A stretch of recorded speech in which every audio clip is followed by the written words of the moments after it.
नमस्कार, आप देख रहे हैं एसबीसी टाइम्स। शुरुआत करते हैं प्रमुख हेडलाइंस के साथ। रतलाम में पुलिस ने एम्बुलेंस वाहन में अवैध डोडा चूरा की तस्करी करते हुए 2 आरोपियों को धर दबोचा। बताया जा रहा है कि रतलाम के औद्योगिक थाना क्षेत्र पुलिस द्वारा मुखबिर की सूचना पर नाकाबंदी कर फोर्स कंपनी की एम्बुलेंस गाड़ी जिसका नंबर है MH06BW5365 जो महाराष्ट्र पासिंग नंबर प्लेट में है और इस एम्बुलेंस वाहन में पुलिस को 42 प्लास्टिक के बोरों में भरा हुआ 8 क्विंटल 39 किलो मादक पदार्थ डोडा चूरा मिला, जो 2 तस्करों द्वारा मंदसौर जिले के सीतामऊ से लेकर एम्बुलेंस में महाराष्ट्र लेकर जाना बताया जा रहा था। दोनों आरोपी महाराष्ट्र के रायगढ़ जिले के बताए जा रहे हैं।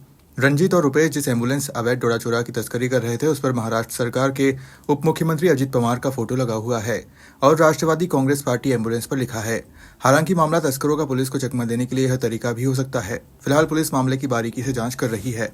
रतलाम एसपी अमित कुमार ने बताया कि औद्योगिक थाना क्षेत्र पुलिस को मुखबिर से सूचना मिली थी कि एक एम्बुलेंस वाहन में मादक पदार्थ डोडा चूरा की तस्करी की जा रही है। तभी औद्योगिक क्षेत्र थाना पुलिस ने नाकाबंदी कर महाराष्ट्र पासिंग एक एम्बुलेंस को रोककर तलाशी ली तो 42 प्लास्टिक के बोरों में पैक अवैध मादक पदार्थ डोडा चूरा मिला, जिस पर कार्रवाई करते हुए एम्बुलेंस में सवार दोनों लोगों पर मामला दर्ज किया। बिल्कुल, देखिए लगभग 2 आरोपी को गिरफ्तार किया गया है। सबसे इम्पोर्टेंट ये बात है कि एम्बुलेंस को यूज करके ये जो है डोडा चूरा का जो है मूवमेंट कर रहे थे। आरोपी महाराष्ट्र के रहने वाले हैं, दोनों रंजीत और रुपेश रायगढ़ के रहने वाले हैं। पहले भी 5 से 6 बार ये डोडा चूरा की जो है सप्लाई कर चुके हैं, इसी एम्बुलेंस के माध्यम से कर चुके हैं और ये मुखबिर सूचना के आधार पे जो है इनको जो है गिरफ्तार किया गया है। लगभग 850 किलो और लगभग 8 क्विंटल 39 केजी जो है इसकी जो है सीजिंग की गई है और आगे और भी जो लिंकेजेस हैं उनकी भी गिरफ्तारी की जाएगी, उनको भी किसी भी तरीके से बख्शा नहीं जाएगा। एम्बुलेंस किसकी थी, किस तरह से करते थे? बिल्कुल, ये इन्वेस्टिगेटिव कारणों से नाम हम नहीं बता रहे हैं, लेकिन एम्बुलेंस जिस व्यक्ति की थी, जो ओनर था, उसी ने इनको जो है ड्राइवर हेल्पर के तौर पे रख रखा था और ये जो है जो रेगुलर कार्य है एम्बुलेंस का, उसके अलावा डोडा चूरा की भी सप्लाई का जो है काम किया कर रहे थे। कितनी राशि का? देखिए लगभग 17 से 18 लाख का डोडा चूरा है और लगभग 15 लाख की जो है ये एम्बुलेंस है। लगभग 32 लाख की सीजर की गई है। प्रयास ये है कि पूर्व में जो डोडा चूरा का सप्लाई है इनके भी लिंकेजेस निकाले, आईसीजीएस से इनके क्रिमिनल रिकॉर्ड निकाले।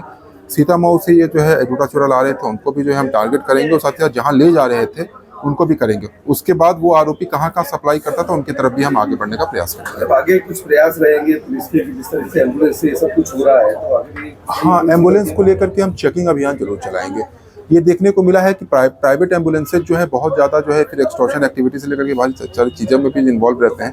तो पहले भी जो है हमने चलाया है प्राइवेट एम्बुलेंसेज की एक पूरी कैरेक्टर वेरिफिकेशन करेंगे और एक छोटा सा हम कैंप भी लगाएंगे कि अगर पब्लिक को शिकायत करना है प्राइवेट एम्बुलेंसेज के खिलाफ तो वो भी करेंगे। साथ ही साथ प्राइवेट और पब्लिक एम्बुलेंसेज की भी जो एक बार वेरिफिकेशन का जरूर कार्य किया जाएगा।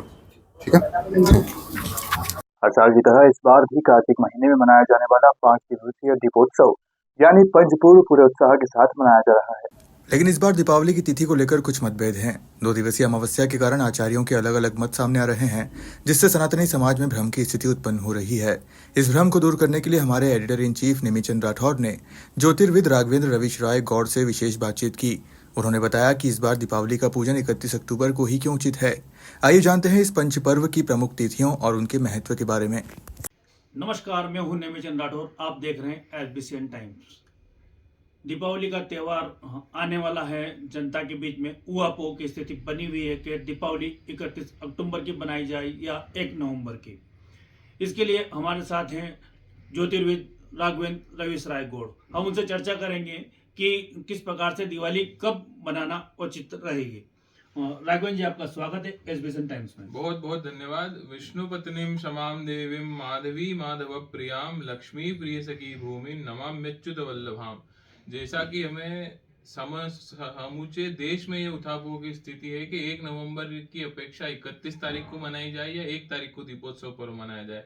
पूर्व में भी हमने चतुर्दशी के साथ कई बार दिवाली का उत्सव मनाया है। इस बार भी 31 तारीख के दिन हमें दिन में 3:16 से अमावस्या तिथि मिल रही है, जो कि पूरी रात्रि व्यापिनी है और रात्रि व्यापिनी के कारण हम 31 तारीख को ही श्रेष्ठ मानते हैं और 31 तारीख को ही हम दीपोत्सव पर्व मनाएंगे। हमें स्कंद पुराण में और अन्य बहुत से ग्रंथों में यह तथ्य भी प्राप्त होते हैं कि प्रतिपदा के साथ में हमें अगर अमावस्या प्राप्त हो रही हो तो उस दिन हमें दीपोत्सव नहीं मनाना चाहिए। वो हमारे पूजन कर्म को नष्ट करता है। इस स्थिति को देखते हुए समूचे नगर में और उज्जैन के विद्वानों द्वारा, द्वारिका के विद्वानों द्वारा, अयोध्या के विद्वानों द्वारा, वाराणसी के विद्वानों द्वारा सभी ने यह एक मत को तय किया है कि दीपोत्सव हम 31 तारीख को ही मनाएंगे। दीपोत्सव 31 तारीख को मनाए जाने की बात सभी शास्त्र विद्वानों द्वारा की जा रही है।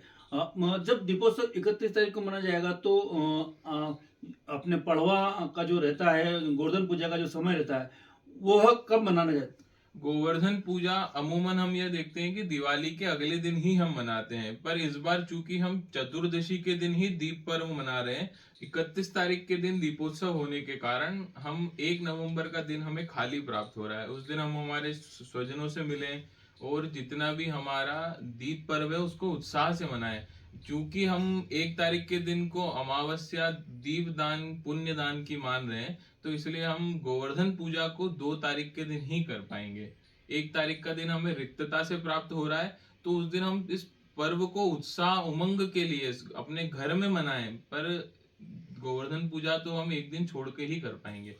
जब गोवर्धन पूजा 1 दिन छोड़कर कर पाने की बात कर रहे हैं, तो वहीं पर भाई दूज का जो पवित्र त्योहार आता है, वह कब मनाना चाहिए? यम द्वितीया भाई दूज पर्व हमें 3 तारीख को मनाना है और पंचांग अनुसार भी वो 3 तारीख की दोपहर तक है भाई दूज, तो उदया तिथि के निर्णय के अनुसार वो 3 तारीख को ही मनाया जाएगा। जिस प्रकार से बताया गया है कि 31 अक्टूबर को दिवाली मनाई जाएगी और 2 अक्टूबर को गोवर्धन पूजा की जाएगी और 3 तारीख को भाई दूज मनाई जाएगी।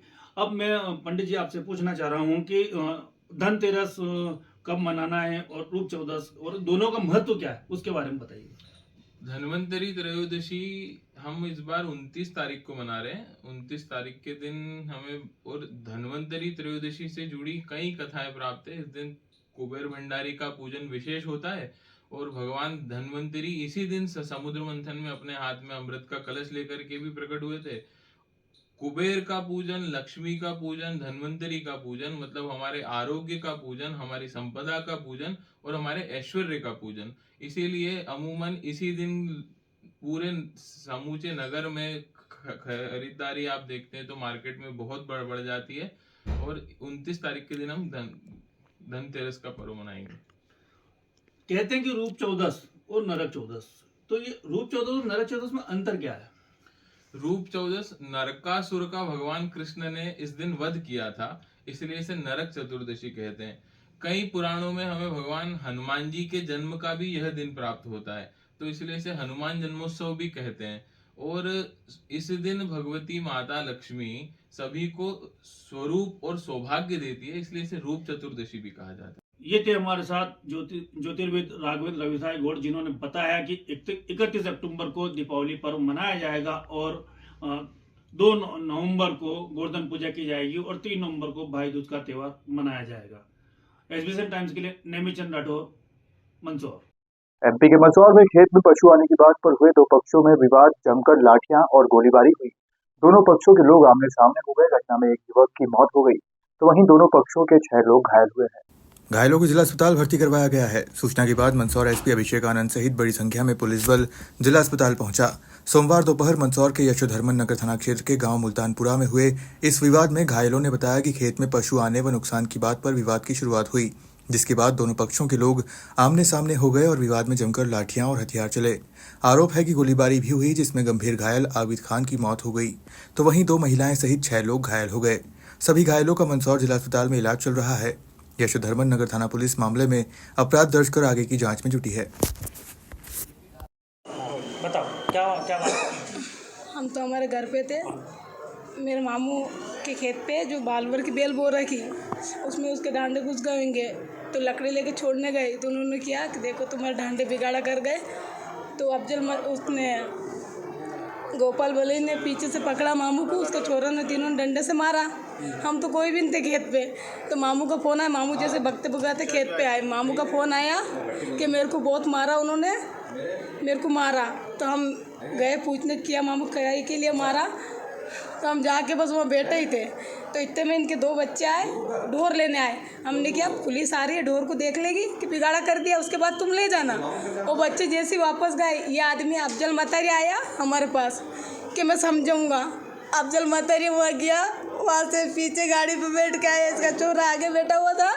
इसके छोरे ने डायरेक्ट आके फायरिंग करी। मैंने कहा मत चलाओ मत चलाओ। अफजल मतारी के छोरे ने डायरेक्ट गोली चलाई, अफजल मतारी ने भी चलाई, ने गोपाल बली ने चली तो मेरे हाथ में से फायरिंग होकर मेरे खालू जी के सीने में घुस गई। उनका इंतकाल हो गया। इन्होंने खालू जी का हाथ भी सुसाड़िया। विवाद का मुख्य कारण क्या रहा? डांडो गई था, खेत का बेल बिगाड़ दी थी उनकी।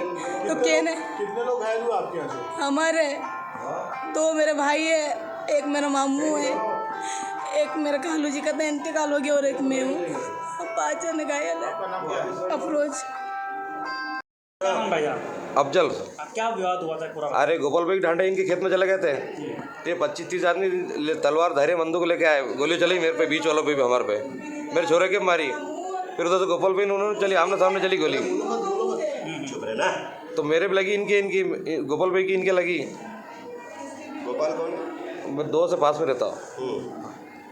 ढोर उसके इनके खेत में चले गए थे तो 25-30 आदमी मुल्तानी बुला लिए इन्होंने। हथियार लेके सब आए, बंदूक को लाए, 2-3 ने तलवार धैर्य ने मेरे छोरे को मारा, इन्होंने समझा नहीं गया उसको भी। ने मैं किया तो मेरे को गोली मार दी इन्होंने। हाँ, उसके बाद गोपाल भाई ने मारी। सेल्फ डिफेंस, मतलब गोपाल भाई, मैं बंदूक लगी, मैं नीचे गिर गया, उसके बाद गोली चली गोपाल भाई ने।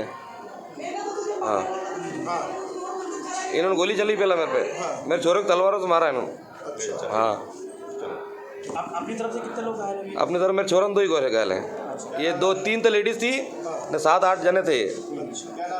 अफजल हुआ है शहर में गोली चल गई है और यहाँ पर कई लोग घायल भी हैं। क्या कुछ घटनाक्रम रहा है, थोड़ा सा आप बताइए सर। ये वाईडी नगर थाना क्षेत्र का मुल्तानपुरा क्षेत्र की घटना है, जहाँ पर कि जो है 2 पक्ष हैं, उनमें दोनों बीच में जो है ये घटना घटी है जिसमें गोली चली है। इसमें जो है टोटल जो 7 लोग हैं अभी जो हॉस्पिटल पहुँचे, जिसमें एक की अभी डेथ हो गई, बाकी जो है अभी डॉक्टर जिनका इलाज कर रहे हैं। इसमें जो है अपन जो अभी प्राथमिक तौर पे जो जानकारी डॉक्टर से बात करने में मिली है, इसमें गोली का जो वुंड है, गोली के वुंड है और एक व्यक्ति जिसको तलवार से भी चोट लगा है। बाकी इसमें डॉक्टर्स पूरे इसमें जो इन्वेस्टिगेशन है, जो क्लिनिकल जो हेल्प है वो दे रहे हैं। सर विवाद का कारण क्या रहा सर? अभी तक जो प्राथमिक तौर पे एक बार तो ये चीज़ विषय जांच का है, लेकिन प्राथमिक तौर पे जो जानकारी मिली है, जमीन संबंधित विवाद था। दोनों पड़ोसी थे और दोनों जो है, इसमें एक कागड़ा परिवार है, दूसरा मथरिया परिवार है। दोनों मुस्लिम पक्ष हैं जिनके आपस में ये झगड़ा हुआ है और दोनों जो है फिर दोनों पक्षों की तरफ से लोग घायल। कितने लोग घायल? टोटल 7 लोग लाए गए थे, जिसमें से एक अभी तक एक की डेथ हो गई है, बाकी 6 लोग अभी घायल हैं। दोनों अभी जो दोनों पक्ष हैं, दोनों मुस्लिम पक्ष हैं जो कि घायल हुए हैं। फायर कितने हुए सर? ये चीज़ तो अभी इन्वेस्टिगेशन का विषय नहीं। इसमें देखिए, जैसा मैं पहले फिर से बोल रहा हूँ कि इसमें जो ज़मीन संबंधी विवाद था, इनका दोनों पड़ोसी थे, पास में इनका ज़मीन का विवाद था। बाकी चीज़ें एक बार ज़मीन का क्या विवाद था, वो चीज़ें इन्वेस्टिगेशन का विषय वो एक बार देखा जाए। सर, ये दोनों पक्ष के लोग हैं, एक ही पक्ष के लोग घायल हैं? दोनों पक्ष के लोग हैं, दोनों की तरफ से घायल हैं। आखिरी सवाल था सर, तो त्योहारी सीजन है, कल VIP मूवमेंट भी है, न्यूसेंस क्रिएट नहीं हो, इसलिए क्या कर रहे हैं? नहीं, इसमें बिल्कुल जैसा कि मैं बोल रहा हूँ कि इसमें लॉ एंड ऑर्डर मेंटेनेंस वो हाईएस्ट प्रायोरिटी रहेगा। इसमें जो अपन ने उस एरिया में सिक्योरिटी के लिए डिप्लॉय कर दिया है। हॉस्पिटल जहाँ पे अभी इलाज रहता है वहाँ पे भी पर्याप्त सुरक्षा व्यवस्था की गई है। Thank you sir, thank you. आज के लिए बस इतना ही। आप देखते रहिए।